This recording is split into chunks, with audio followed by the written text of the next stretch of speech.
Greetings, ladies and gents, and welcome to this latest edition of Tales from Outer Space, where I take stories from across the internet and read them for your entertainment. This particular story is called Human at Work, written by Marilyn of Many. When our species landed to deliver the overdue shipment of weird little space goats, I admit I was surprised when I saw what their owners looked like. Big, I'd been told, polite as well, very careful about where they step. But no one had told me to expect pink elephants. I almost stopped in my tracks as I exited the ship, only jumping forward again when the shipmate's bug leg prodded my shoulder blade. I stepped quickly and did my best to stare without slowing up the proceedings. A small crew bringing the cages out onto the landing pad, raised off the ground, level with the average head height of the gigantic lifeforms whose planet this was. They strolled by on business of their own, each with 6 legs and trunks in pairs, top and bottom.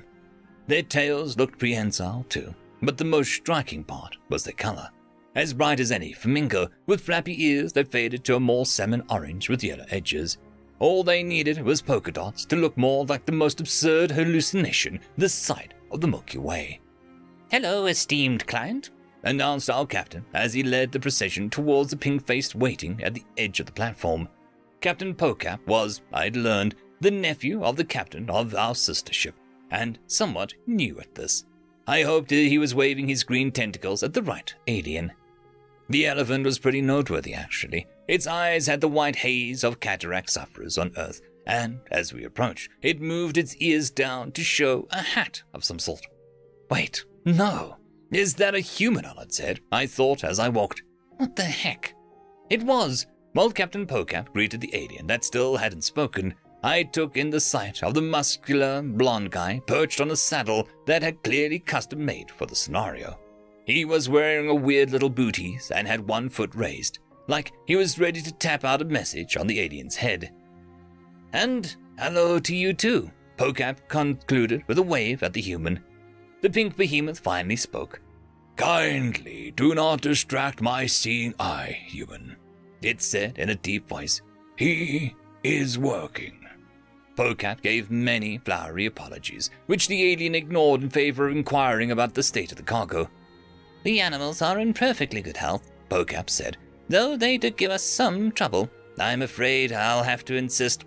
His demands for additional money were interrupted by urgent hisses from several crewmates who knew better, and thankfully by the arrival of another giant pink elephant. The 2 aliens spoke in rumbles almost too low to hear. The crewmates yelled at the captain in whispers. I stood awkwardly to the side, a newcomer without much stake of any of this. "Hey," called a different voice, "quick question." It was the human guy waving me over while his owner, was busy with the conversation. I trotted to the edge of the platform, carefully to not lean too far. No railing. "Yes?" Is there one ship like that, or 2? He asked, pointing over my shoulder to the lemon-looking thing that we'd come in. "Oh, 2, I told him. "The other one looks like this, and it's parked over that way." I pointed off to where Cam's ship was picking up a new courier job.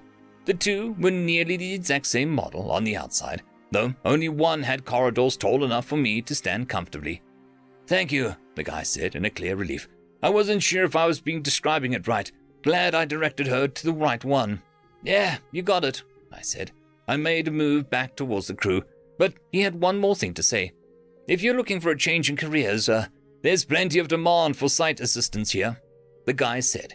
"We work in shifts, and the pay is good." "Oh, thanks. I'll keep that in mind." This wasn't the type of career I was aiming for, but it certainly was memorable.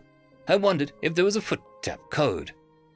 The second elephant said its goodbyes and moved off, leaving the seeing eye human to snap to attention and catch his employer up to speed with the surroundings. No one had moved much except me. I sidled back to where I was supposed to be. Wiser minds had prevailed, thankfully. Pocap didn't press the extra fees, and the blind pink elephant who owned the goats didn't say anything about his conversational misstep. I was quietly shaking in my head about how strange my life had gotten when Pocap got involved in moving the cages onto a waiting cart, and he bumped the controls that let all the goats out. They immediately bounded across the platform in a wave of gleeful orange tentacle fur kicking up their heels and knocking each other over. Their scrambling was only matched by the ship's crew going for the nets to catch them again. I chased after two little troublemakers who broke away from the herd to make a mad dash towards the alien elephant at the edge of the platform. I could see the human tapping urgently on the giant's head, but not soon enough. One of the goats skidded up to a stop while the other sprang across the empty space and landed beside him. He caught it, just leaned forward in his harness and snatched it up like a wayward puppy. The one that had stayed on the platform was already scampering back towards the ship. "Good catch," I called. Hey, are they poisonous?" No one had been able to say for sure, and it seemed like an important detail right now. "Only if you're allergic to bees," the human said as he bundled the wriggling creature into his shirt, and a mown tendril fur smacked his face. "Thanks, good to know," I said. "Let me grab a cage to put that one in." I darted off while the blind elephant asked what was happening with more patience than the situation deserved. Thankfully for all involved, our ship was the only one on the platform, and the door was shut. Those frisky little goatlings had nowhere to go but around in circles. Not that they minded running in circles, of course. But it was only a matter of time before the crew managed to grab them, one way or another. Mostly with nets, sometimes with hands or the equivalent, and sometimes with trash cans or whatever else was convenient. I hauled a single occupancy cage over to the edge and got permission to climb on board the giant alien's head in order to retrieve the little critter that was trying to kick free. I almost lost it on the edge. Almost. But the client didn't need to know that. I got it on the cage and put the cage back on the cart with the rest. And that was all that mattered. The animals were none the worse for their adventure. Pocap was allergic to bees, though. "You finished up here?" He wheezed to the yellow heat seeker, who was already ushering him back towards the ship with exasperation on his lizardly face. She spoke into a communicator to the crewmate still on the ship. "I need a medical scan for the captain. Toxins and allergens, quickly, please. He's, okay, yes. Z is carrying him now." The gaudy purple mesmer had scooped up the captain like an octopus that needed to be tossed back into the sea. It looked like an awkward motion with his praying mantis arms, but then everything looked awkward to me and my human hands. "Our sincere apologies," said the new acting captain, coming to join me at the edge of the platform where she could address the client. "In all honesty, the spokesperson is not suited for this job. I hope his incompetence hasn't caused you undue stress." It hadn't. The large alien was more amused than anything, and willing enough to finish the transaction. Moments later, payment had been transferred and the animals were in a transport car, off to be someone else's problem. I looked around to make absolutely sure that there were no sneaky little orange faces hiding somewhere. All clear.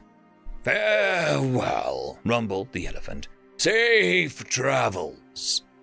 It turned away from the platform slowly, leaving plenty of time for the humans on its head to scan for tripping hazards and give the all clear. "Home, Jeeves." I held a burst of laughter. Jeeves? That can't be his real name. Did the first person to be a seeing eye human suggest that as a job title? Amazing. A cutesy little peeping noise told me the acting captain was doing her people's version of a sharp whistle for my attention. "Sorry, coming," I said. Everyone else was heading for the ship, and I brought up the rear. "Considering a job change?" she asked with a flick of her tail. "No, thank you," I said. "A noble cause, I'm sure, but it doesn't speak to me. I'd rather stay with you, folks." "Good," she told me, walking faster. "You'll be useful to have on hand when we tell Pocap that we are voting him out of the captain's chair." "Oh my," I managed, and I thought today was already eventful as it was going to get. End of story.